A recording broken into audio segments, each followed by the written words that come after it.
There we go. I am going to share my screen, get us started. For those of you who are live and stay with us, we will be doing a giveaway at the end of today.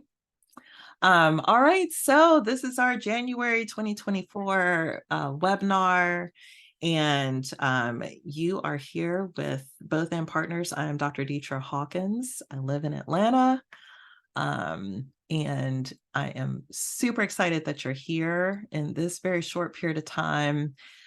We hope to give you an opportunity to practice a few skills around what we call appreciative inquiry, and to just think about, be aware of what helps us build relationships where people actually are motivated to do their job. And if anything, actually motivated to do the things that are in their gifts and their skill set, and continue to encourage all of us to practice what I call the flip, really thinking about how we move from just talking about problems to embracing what helps us to grow, what helps us to move forward, what helps us to be in alignment with what is true, good, and possible. And quickly want to invite my team to wave, say hello, maybe come on and say hi. We're still Good morning, good afternoon. Good to see you all. Thank you. I see we've got some people in the car. Put a note in chat. Okay, so be careful. If you communicate with my team, there we are. Tawana, say hello. They're Both and Partners. And our other colleague, Tony, I'm not sure if she's able to be with us right now. I know her mother-in-law is not doing so well, so we're sending good energy her way. But this is my team. I also have a number of contractors who help support the work, and we are here to, support you being a transformative leader, really creating space for inclusion, transformation, equity, all the terms. If you're not familiar with how we work, we always start off sharing with you our basic tenets. And I'm going to invite Elizabeth to share which one here is resonating with her for today.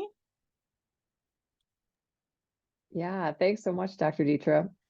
Well, if you all have noticed, we're sending out newsletters every other month, and our latest newsletter, hopefully y'all got it. If not, by joining today, you will be receiving our newsletters moving forward. But in our latest newsletter in January, one of the books I picked up over the holiday break was Adam Grant's latest book called Hidden Potential. And I wrote a little blurb in the newsletter about the piece that he highlights around how we can learn how to be uncomfortable, and that practicing being in discomfort and getting more comfortable and stretching into those spaces of discomfort, it's almost like a muscle, right? The more we do it, the more comfortable we do become in those spaces. And then we seek out more opportunities to be even more uncomfortable and continue to stretch. So I thought that really landed with me in terms of the work that we do with healing racism and creating spaces for people to have sensitive and tender conversations. And so this fourth bullet point is really resonating with me today. The idea that, the work is going to be messy. And if we're doing the work and stretching into spaces that are awkward or uncomfortable, we will be prepared to step on some toes unintentionally, and that we have the tools and the resources to apologize for transgressions, and the tools to let folks know, hey, you did step on my toe and I'd like you to get off of it. So wanted to share that with you all, and we'll be sharing more resources in our upcoming newsletters as well. But it's a great book. I'm not all the way through it yet, but I recommend it. It's Hidden Potential by Adam Grant, and it really speaks to a lot of the work that we do here and you all do in your communities as well. Thank you so much, Elizabeth. I think that tenet especially is important right now in our country, being able to just recognize that, you know, there's going to be some bumps. There's going to be times in which we are going to get it wrong. And we want to practice being able to say ouch and say oops, right? Like, okay, and get off that toe. This other set of basic tenets for us is also really important. Just recognizing that all of us have a role to play. And that when we get into the space of trying to blame, in my experience, that allows the status quo to continue. And so what we really want to do is figure out what is our role going to be in really addressing the systemic issues, not, yes, the interpersonal ones, but also the systemic ones. So we've shared a little bit about our basic tenets. We want to launch a poll and see who we have here with us. All right, I think I have successfully launched the poll. Can y'all see? Maybe thumbs up if it's okay, awesome. So just a couple quick questions. This is an anonymous poll. We love to know who's in the room with us today. Our first question is, have you downloaded the small group guide? If you're like, what, who, where? It's on our website, on our homepage. The second question, have you participated in our Foundations of Racial Healing workshop? Third is, have you participated in our training of facilitators? Formerly 4-day training of facilitators, now race equity cohort. Question number 4, have you attended an equity dinner, whether it's through Equitable Dinners, Chicago, Cleveland, Drexel, a number of organizations are hosting these dinners. Would love to know if that is something that you have participated in, or like, wait, where's dinner? I want to join. And then the fifth question we have is essentially, how do you feel about having difficult or facilitating difficult conversations about race and racism? And the sixth question, I love it. Who is celebrating a birthday this month? So if you answer all 6 questions and hit submit, we'll give y'all just a couple minutes here and I'll share out the results so we can see who's in the room.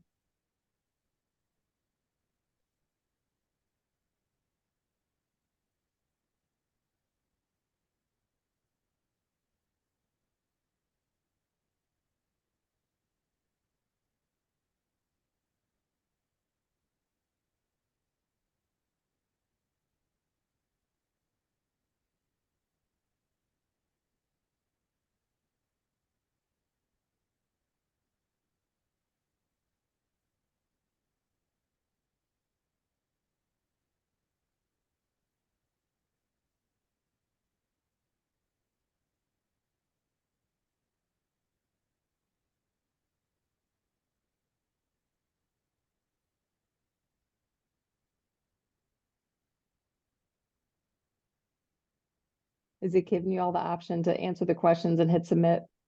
Okay, cool. Deetra, it might be on my end because I can't see. Are people submitting? Can you see it on your end, Deetra? I can't see anything.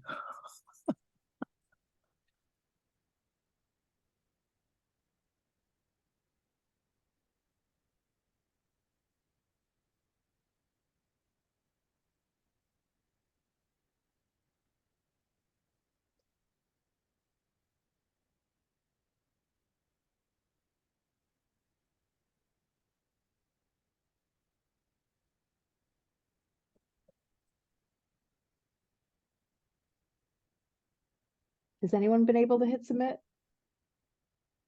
Okay, so Deetra, it's weird because it's looking like that nobody has submitted. Oh, Oh no. okay.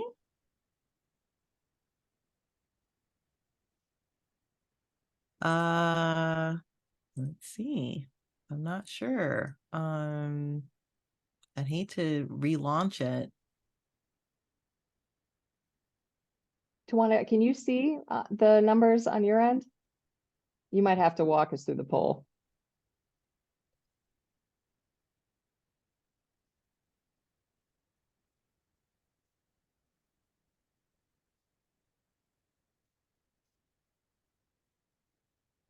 Okay, yeah, if you could, maybe wanna just share what the highlights are from it, because we can't see it.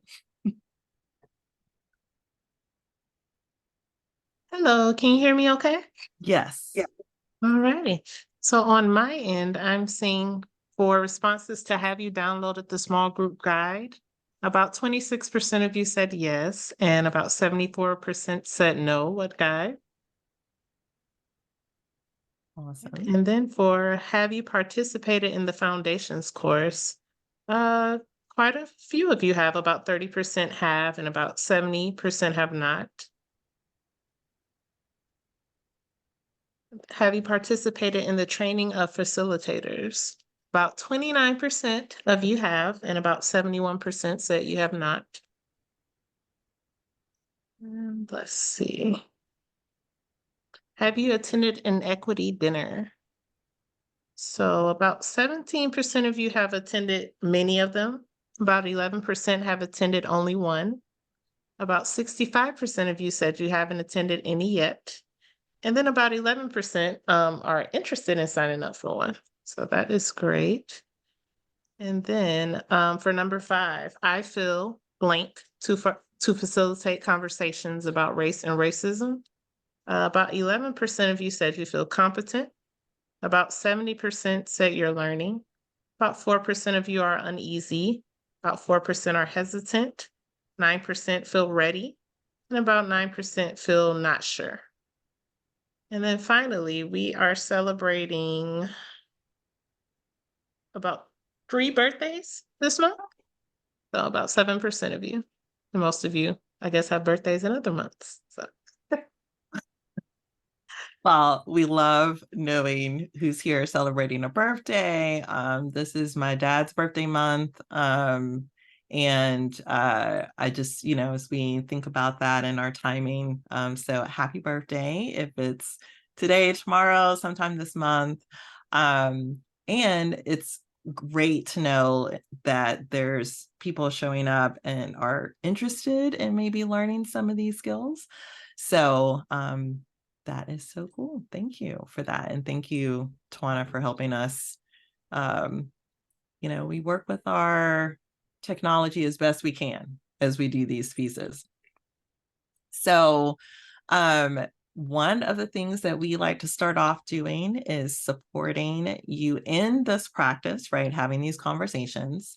And one of the ways that we can do that and being a leader is learning how to tell a story quickly. So I'm going to do a little bit of a demonstration while I think maybe Elizabeth is getting our rooms ready. And what you're going to be doing is practicing telling a story about how you came to be here today. And again, what I always like to say is that story is not that you signed up and clicked on a link and, made sure you were clear to be here. But what is a little bit of your personal story? And can you share that in about a minute and a half? So to just demonstrate or share a little bit about me, I grew up in Memphis, Tennessee, in a town called Whitehaven.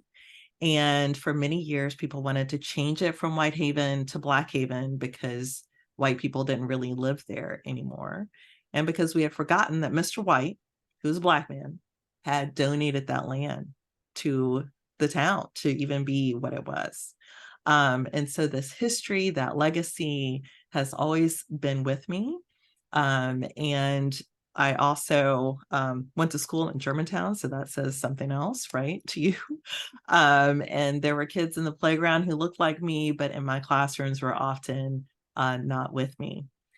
I have a legacy from Memphis, where Dr. King was assassinated, to now living in Atlanta, which was his home. And I feel that it is part of my kind of calling to help create spaces for us to talk and dialogue and share stories and to dream what our ancestors hoped for us. And that I know that I have this legacy that is important, and I'm only here because people pushed and believed and dreamed of a better world for all of us.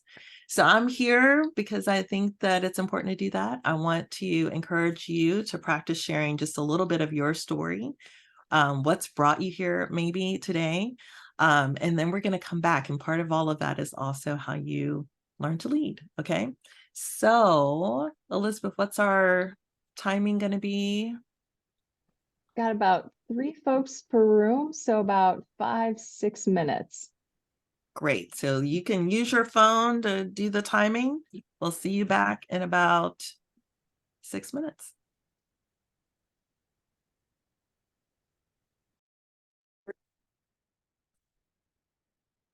Welcome back, everyone.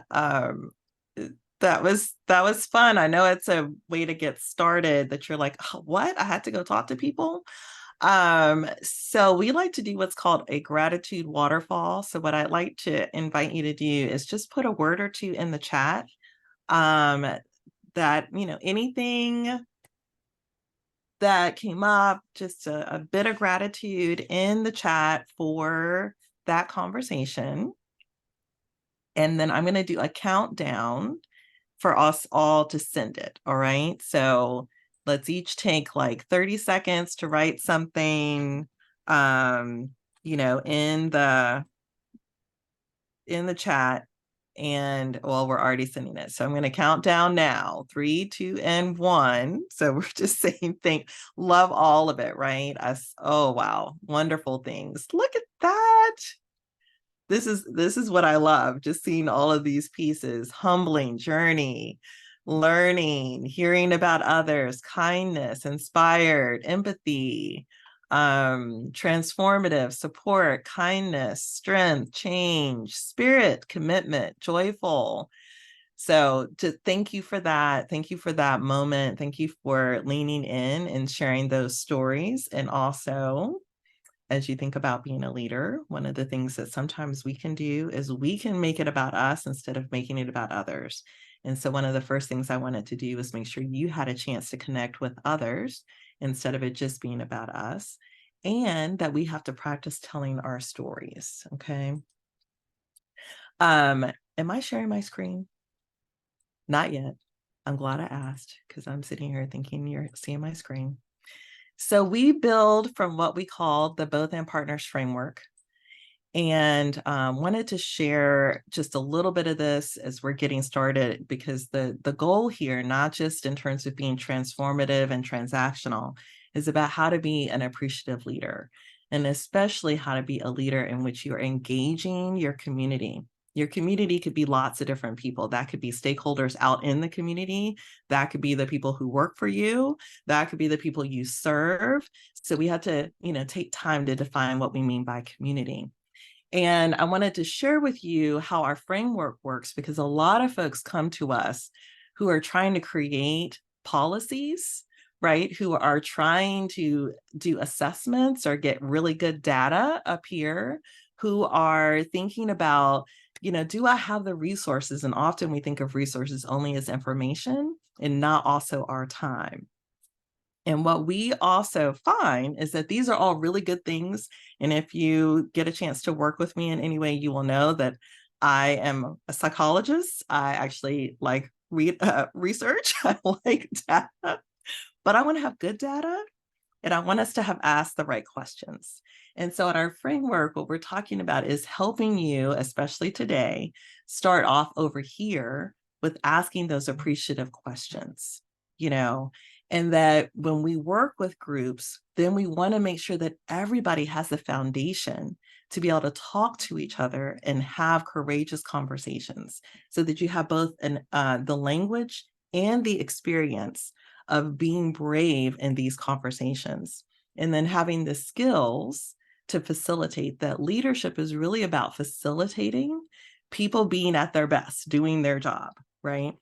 And then some of the pieces that then kind of come in the middle is actually having a team, because how often do you know, or do you find yourself doing stuff by yourself? Or wondering what is our vision, or figuring out ways in which we can engage our stakeholders. So I just want you to know that we have a framework that we use to work from. And it's not that we don't love this, which we absolutely do, But we want to make sure that when you look at data or you're thinking about policy, that you are asking questions about like, hey, what are people actually showing up for? What is their best experience with being a leader or being on a team? One of the things that underlines all of our work is helping people actually be in this space of dialogue.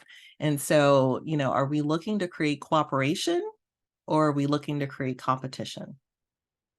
If we're going to be in a competitive state, then, you know, debate works. But if we're actually trying to move in a space of cooperation, then we need the skills of dialogue.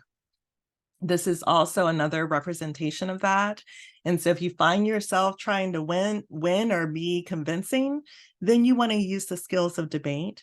But if you're looking to serve and you're looking to have shared purpose, then we really need to practice the skills of dialogue. So many of us are familiar with change that starts with this idea. How many people, you can raise your hand, believe that you either have to start at the top or start at the bottom? Okay. So what I'm going to suggest is that often what happens is when we do either one of those, it tends to be less effective. It tends to be very slow. It tends to find a way of kind of breaking down. And I want to say that it's not about either or. It's actually about starting with what you have. And so we want to have a strong core. So I don't know about anybody here, but as a mother and giving birth, one of the things that I learned is that you have to have a strong core. Everything comes from your core. And so when we think about building things up, it doesn't matter if I'm like strong here. It doesn't matter if like, you know, I'm steady on my feet if I don't have a strong core. And so when we think about this approach and being a leader, we want to think about what questions are we asking? Are we first asking questions about what we have in this visual? Or are we looking at what we don't have? This is like the binary slide that is not a great visual, but is often easier for you to understand where we're coming from. So most of us are familiar with this side of the slide, right? We are very familiar with fixing. We are familiar with problem solving.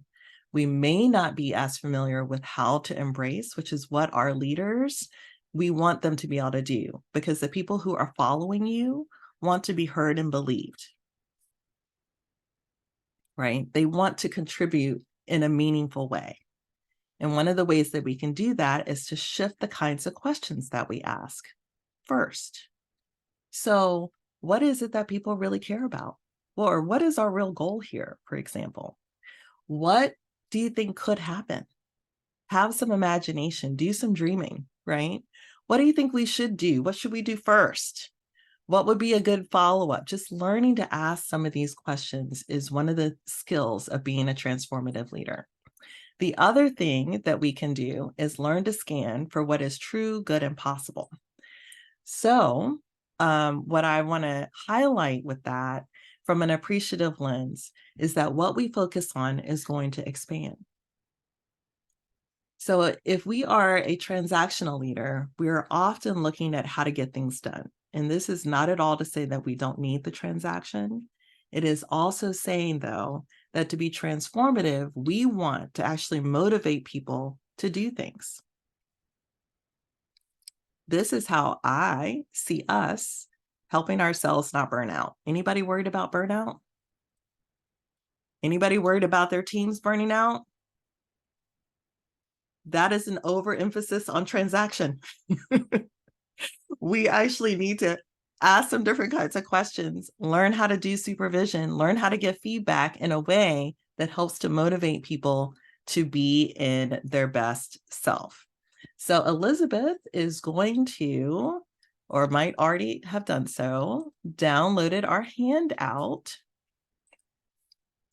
that gives a few little pieces around what it means to be transactional and transformational, and what are considered the 4 I's for transformational leadership.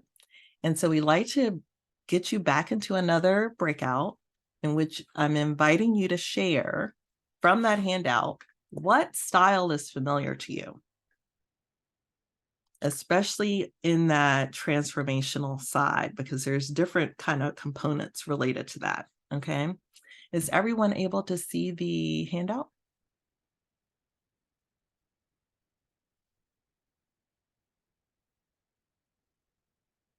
All right, one person gave me a thumbs up. All right, we got a few more.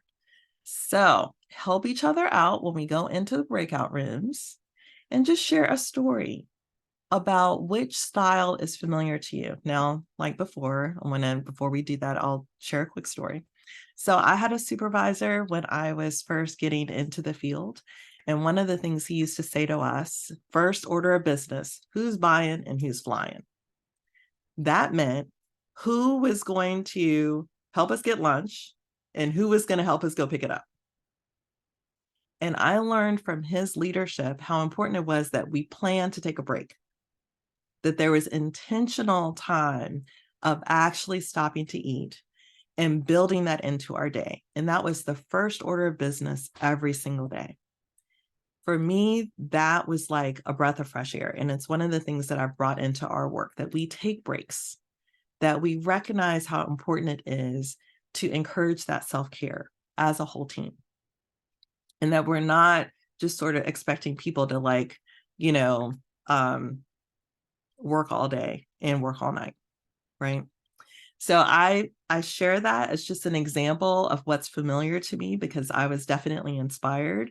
I was brand new on this team, didn't know very much about anything, and was given opportunity not only to contribute as the driver at that time, often, but also to take on more leadership roles throughout my entire time on that team. So I want you to think about what style is familiar to you. What's a story about a transformative leader?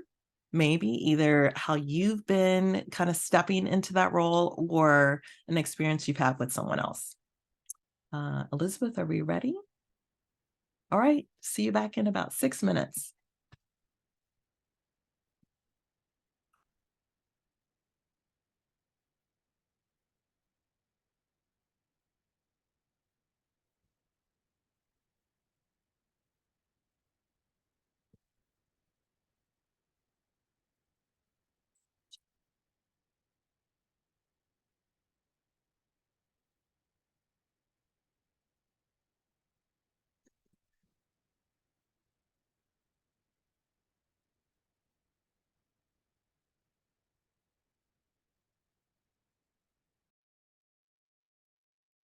Welcome back. Oh my gosh, time flies when you're having fun.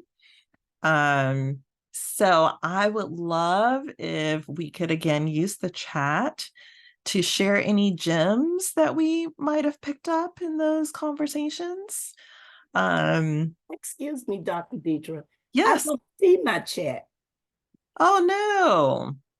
Down at the bottom, you don't see a chat feature? I see participant, share screen summary, all A1 companion, reflection. I'm sorry, action, apps, whiteboard, notes. No, Is there a more?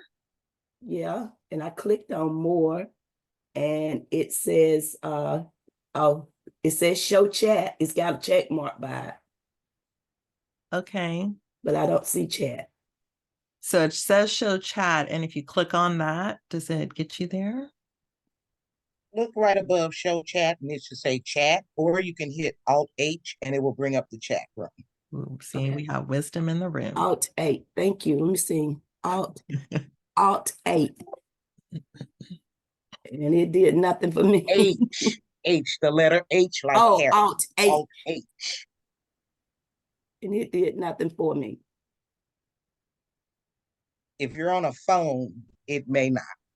No, I'm on my laptop, but don't worry about it. I'm enjoying the class and I got good things to say about everything. Just know I Well, won't participate. well, give us share with us a gem. I'm seeing lots in the chat, but what would be Oh, a that gem from the chat came up. conversation? I see chat now. I don't know what happened. Maybe the Alt H did it. Okay. Well, Thank you. it looks like you've got lots of gems that you were able to pick up from those conversations.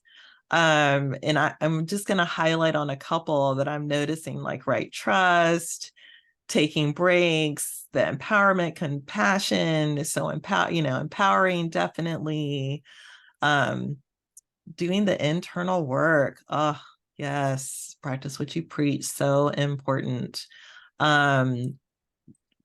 Focusing on time, honoring people's creativity. Love that. Boundaries, so important. Yes. And just, yeah, there's so much wisdom here. So I want to quickly go over a few things to share a few.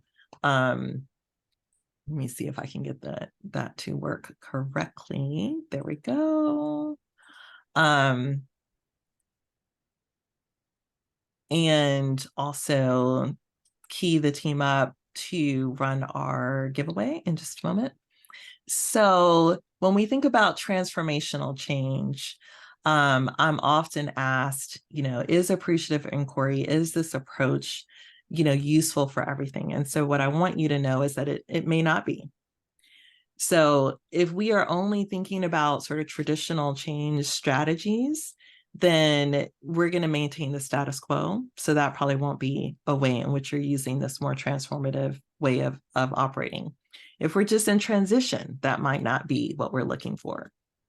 But if we are actually looking for change practices that will disrupt, that's going to really create sustainability, then that is part of what we're focused on.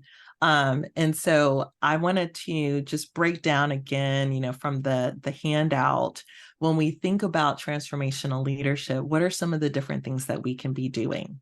And that it doesn't mean that we need to do just one, but just sort of recognize that it's all of these different pieces. Finding a way to really get clear on your own voice. Not all of us are going to be charismatic. Some of our leadership will be different, and we're still transformative leaders. We do together need to help create vision.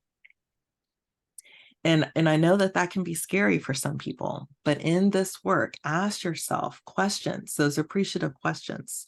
What will be, what should be, what could be, and not just stay focused on sort of the reality or one idea of truth. We want to get comfortable and have the skills to be able to challenge process. If you're leading people and they're like, well, and ask them like how they came up. We need to get comfortable with being able to, kind of sit back and say, okay, walk me through that process. Like, how did you get here? And that's a strategy in being a transformative leader. With that, really, inviting people to take a stab at something, to come with solutions, to go and partner with others and come together back with ideas, just some suggestions that you can use. And then I think what we don't do enough of is finding ways to celebrate and lift up the values. I'm getting some head nods here, right? Like pausing to actually celebrate, like taking time, scheduling retreats, not just once a year. Actually, if you could at least do once a year, that'd be great. I know a number of organizations, I'm like, can we do a retreat, and have fun at it, not just like do working. All right, I'll get off my soapbox on that one. So this is what was outlined in your handout. And I just think it's important that we recognize there's all different kinds of ways in which we can show up as a transformative leader. And I wanted to share with you a quick strategy for giving feedback, because this is one of the areas that I know we all struggle with, okay? And many of us have been taught to do the sandwich here, right? Like where then only people focus on the middle part. You start off with something nice, then you say what's really going on, and you kind of end. So another strategy, and I'll link where some of this is coming from, we'll send that back out to you, and it has 4 steps to it. And the most important step is to start off by conveying care. So the value that person brings to the team, the goal or the vision you have for them in the community. If they're a volunteer, right? Genuine care, really saying that from a place of being genuine. The second step is to then acknowledge that it can be hard to hear feedback, right? That it can, and maybe even for yourself, it may be a little bit anxious, to be able to do that, to just acknowledge that it's sometimes difficult to hear feedback. And that, again, reestablishing that this is about care and the overall mission of your organization or what you're trying to do. And then share specifics with examples, right? So we often, if you are in our mailing list, we break down the anatomy of trust and reference one of our favorite books related to that. And so there are 4 areas, right? When we think about establishing trust. And so one of those is being competent. One of those is care. One of those is sincerity. And another is being reliable. We hear this a lot from people, especially leaders who are recognizing that, oh, maybe what's going on is that I overpromise and then I'm late or I'm not able to get everything done. And so I'm not able to really be reliable instead of being able to say, this is what my capacity is. So let's say that you're trying to give feedback to someone who is taking on too much and they are therefore like falling short because they've taken on too much and it's really causing, a disruption on the team.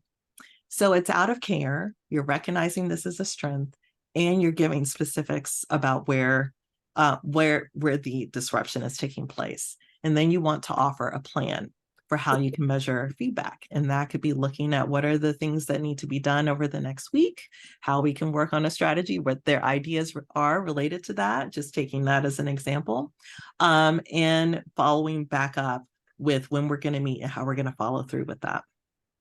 So I wanted to just share with you that to me, the things that we often leave out is, again, really being able to start with care and acknowledge that giving feedback can be or hearing feedback can be difficult.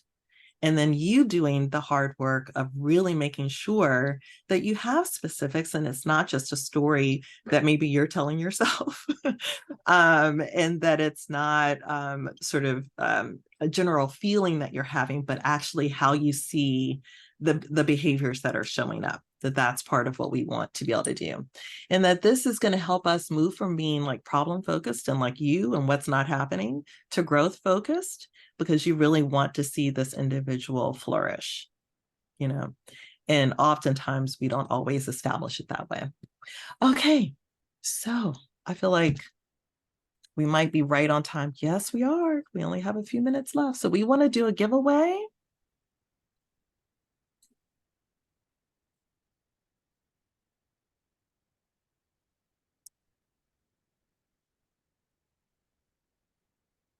Oh, Zane, I'm just noticing some of the comments in chat too. Yeah, we have to catch people doing things right and what people are doing well. Giving feedback is to hold, that mutuality.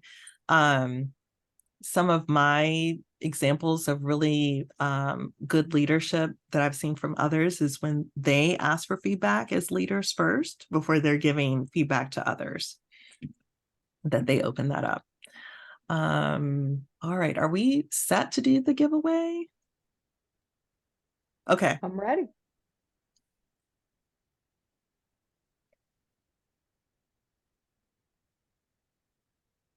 Teacher, did you want me to share my screen? I've got the Yes, wheel I was up. thinking, let me Okay. stop sharing my screen so you can do, do the All right, wheel. we've got 2 books to give away today. So I'm going to share, this is our wheel of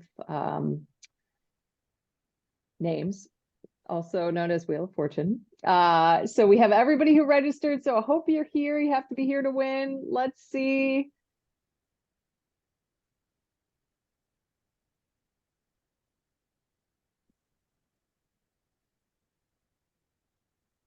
Is it Chianti Blackman? Chianti, are you here? I hope I'm pronouncing that correctly. All right, we didn't see a hand, so I guess we'll spin All it right, again. spin again.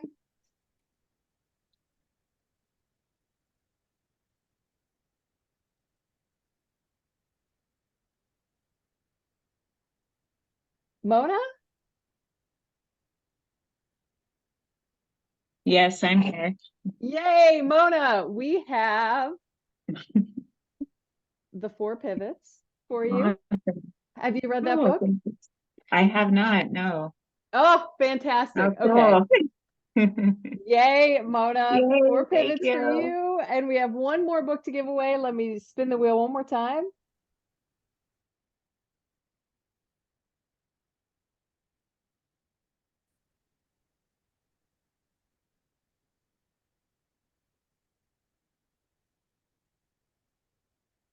Is Rose here with us today?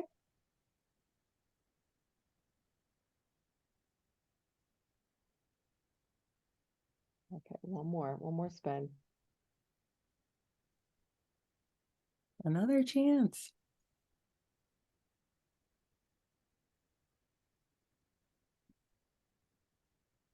Alina?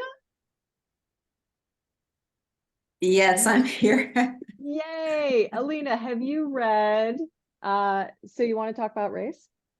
I have not, but I do. Fantastic. Okay. Well, congratulations. You have just won our second book. Well, thank you all. Thank you. Well, we always have recommendations. If you are not on our mailing list for our newsletter, we hope that you will sign up. Want to just share with you sort of what some potential next steps are. We will certainly, just to let you know, we continue to offer these opportunities with our webinar. So we hope that you will come again and invite others to come. We have traditionally done or offered what is called our foundations course. We are now offering that in-house. So if you have an organization and maybe you're leading conversations around equity and you might find yourself kind of tired, bring us in and we'll help lead that for you. We have found that many organizations are kind of small, and so it's helpful if you can be with others, and so we can help make that possible. We do have a foundations course actually coming up. It's 6 modules, so it's 6 hours, and it's called Race Equity. It's a great, like, just foundational piece for both information and an experience for having some brave conversation. We have instituted our new facilitator training, which is called the Race Equity Cohort. And that is also starting up in February. So for those of you here, you will get 15% off. You can use the webinar code. And I'm going to invite Elizabeth to share anything else about those details, how to sign up. You can sign up on our website for the Race Equity Cohort. You can always reach out to us directly on our website. Please feel free to email me. I drop my email in the chat. It's elizabeth@bothandpartners.com if anybody has any questions. Would love for you to be on our mailing list. Make sure you get information about our upcoming events and webinars. And thank you all so much for being here. Absolutely. We're right on the time. So we will just let you know that we are always working with different groups and supporting you in your journey, and happy to get on a call with you. And we'll hang out for a little bit. So if you have questions, I think, Tara, you have your hand up. I do. Yeah. It's not a serious question. It's just that I just